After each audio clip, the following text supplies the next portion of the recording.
இங்க ராஜேஸ்வரி இங்க மல்லியை வந்து மலடின்னு சொல்றாங்க. சொன்ன அடுத்த நிமிஷமே கரெக்டா விஜய் உள்ள என்ட்ரி ஆகுறாரு. என்ட்ரி ஆகி ஏண்டி ராஜேஸ்வரி என்னடி வார்த்தை சொன்ன அப்படின்னு சொல்லிட்டு இங்க மல்லி பார்க்கும்போது கரெக்டா ராஜேஸ்வரி கணத்துல பலரும் அற விடுறாரு. அற விட்டோன்னே இங்க ராஜேஸ்வரி அப்படி சுருண்டு போய் கீழே விழுகுறாங்க. விஜய் எதுங்கடா இப்ப என் மேல கைய வச்ச இப்படி சொல்லிட்டு இருக்கும் போது இங்க மல்லி வந்து விஜய் விஜய் அப்படின்னு சொல்லிட்டு அவங்க டக்குன்னு கீழே மயக்கம் போட்டு விழுந்துடுறாங்க. இங்க யாருக்குமே எதுவுமே ஒண்ணுமே புரியவே இல்லை. இங்க விஜய் வேகமா மல்லிய அவர் மடியில தூக்கி போட்டுட்டு மல்லி மல்லி என்னம்மா எந்திரிம்மா எந்திரிம்மா அப்படின்னு சொல்லிட்டு எழுப்புறாரு. ஆனா மல்லி எந்திரிக்கிற மாதிரியே தெரியல. உடனே கொஞ்ச நேரம் கழிச்சு இங்க தண்ணியை வந்து தொளிக்கிறாரு. தொளிச்சாலும் அப்படியே எந்திரிக்க மாதிரி இல்ல. இங்க ராஜேஸ்வரி, ரேணுகா, நிஷா எல்லாருமே ஒரு மாதிரி ஷாக்கா பாக்குறாங்க. ஐயோ மல்லிக்கு என்னாச்சுன்னு இங்க விஜய் வேகமா ஆம்புலன்ஸ் வந்து கால் பண்றாரு. கால் பண்ணோடனே இங்க மல்லிய ஹாஸ்பிட்டல் கூட்டிட்டு போறாங்க. கூட்டிட்டு போய் இங்க மல்லிய ட்ரீட்மெண்ட் பண்றாங்க. ட்ரீட்மெண்ட் பண்ண உடனே இங்க டாக்டர் வந்து மல்லியை பத்தி இங்க விஜய் வந்து கேக்குறாரு. டாக்டர் என்னாச்சு, நல்லாதான் இருந்தா திடீர்னு மயக்கம் போட்டு கீழே விழுந்துட்டா இப்படி சொல்லும் போது இங்க டாக்டர் வந்து சொல்றாங்க, இங்க பாருங்க எல்லாமே ஒரு நல்ல விஷயம்தான், அவங்க கண் முழிக்கட்டும், கண் முழிச்ச உடனே நான் வந்து சொல்றேன். இப்படி சொன்ன உடனே இங்க விஜய்க்கு ஒன்றும் புரியவே இல்லை. என்னடா இவங்க நல்ல விஷயம்ன்றாங்க, என்னவா இருக்கும் ஏதுவா இருக்கும் அப்படின்னு அவர் வந்து ஏகப்பட்டதை யோசிச்சுட்டே இருக்காங்க. கொஞ்ச நேரம் கழிச்சு இங்க மல்லி வந்து கண் முழிக்கிறாங்க. கண் முழிச்ச உடனே இங்க விஜய் வேகமா ஓடி வந்து இங்க மல்லியை கட்டிப்பிடிச்சு அழுகுறாரு. அப்ப மல்லி வந்து கேக்குறாங்க, விஜய் என்ன விஜய் எதுக்கு நீங்க இப்படி சின்ன பிள்ளை மாதிரி அழுகுறீங்க இப்படி சொல்லும் போது, இல்ல இப்படியும் வந்து எங்க அக்கா உன்னை இந்த மாதிரி சொல்லிக்க கூடாது, அவ சொன்னது பெரிய தப்பு தான். அப்ப இங்க டாக்டர் உள்ள வராங்க. உள்ள வந்தோடனே எதுக்கு விஜய் இப்படி அழுதுட்டு இருக்கீங்க, அது அக்கா வந்து ஒரு வார்த்தை சொன்னாங்க, அந்த வார்த்தையை நினைச்சு பார்த்தேன், அப்படியா அப்படின்னா வார்த்தை சொன்னாங்க, அதுவா என் ஒய்ஃபை வந்து மலடின்னு சொன்னாங்க, அதுதான் வந்து எனக்கு ரொம்ப கஷ்டமாயிட்டு.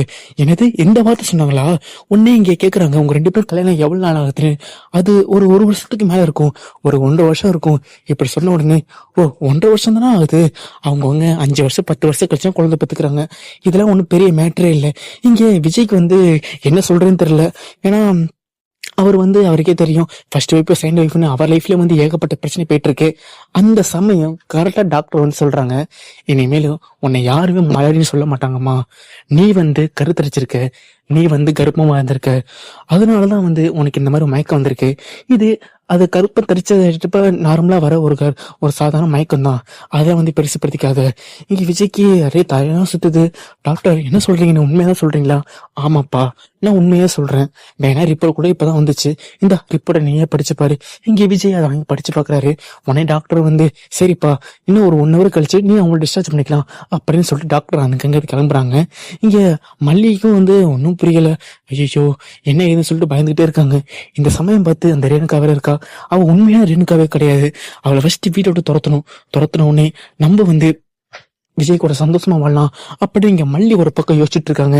இங்க விஜய் வந்து கேக்குறாங்க மல்லி கிட்ட, மல்லி என்ன மல்லி அவங்க இந்த மாதிரி சொல்லிட்டு போறாங்க, இது உண்மையிலே வந்து நிஜமா இல்ல கனவா, எனக்கே ஒரு மாதிரி ஷாக்கா இருக்கு. ஏங்க நானும் உங்க பக்கத்துல இருந்தேன், எனக்கும் தெரியலங்க. இங்க விஜய் வந்து சொல்றாங்க, சரி மல்லி என்ன ஆனாலும் சரி, அந்த ராஜேஸ்வரி சொன்னால உன மலடின்னு சொன்னால, இனிமேலே எப்படியாச்சும் வந்து அந்த குழந்தைய பெத்துக்கிட்டு நம்ம அந்த குழந்தைய வளர்த்து காட்டுறோம். இங்க விஜய் வந்து டிஸ்சார்ஜ் பண்ணி மல்லி வீட்டுக்கு கூட்டு போறாரு. கூட்டிட்டு போனே இங்க ராஜேஸ்வரி உட்காந்துட்டு இருக்காங்க. அப்ப இங்க விஜய் வர்றாரு. என்ன ராஜேஸ்வரி அடி ரொம்ப பலமா, இங்க பாரு இனிமேல் மல்லிக்கிட்ட ஏதாச்சும் வார்த்தையை விட்ட நடக்கிறதே வேற. ஆமா நீ சொன்னியே என் பொண்ணாட்டி வந்து மலடின்னு, நீ சொன்ன அடுத்த செகண்டே மயக்கப்பட்டிக்கல வந்தால, அதுக்கு என்ன காரணம் தெரியுமா, என் பொண்ணாட்டி மல்லி கர்ப்பமா இருக்கா. இதை கேட்டோன்னு இங்க ரேணுகா என்கிற அந்த சுடருக்கு ஷாக்கு மேல ஷாக்கு. ஐயோ அப்ப நம்ம இந்த வீட்டுல இருந்து ஒரு பிரயோஜனம் இல்லையே, இந்த வீட்டை விட்டு நம்ம கிளம்ப வேண்டியதான், எல்லாமே முடிஞ்சிட்டுன்னு அவங்க ஒரு பக்கம் யோசிச்சுட்டு இருக்காங்க.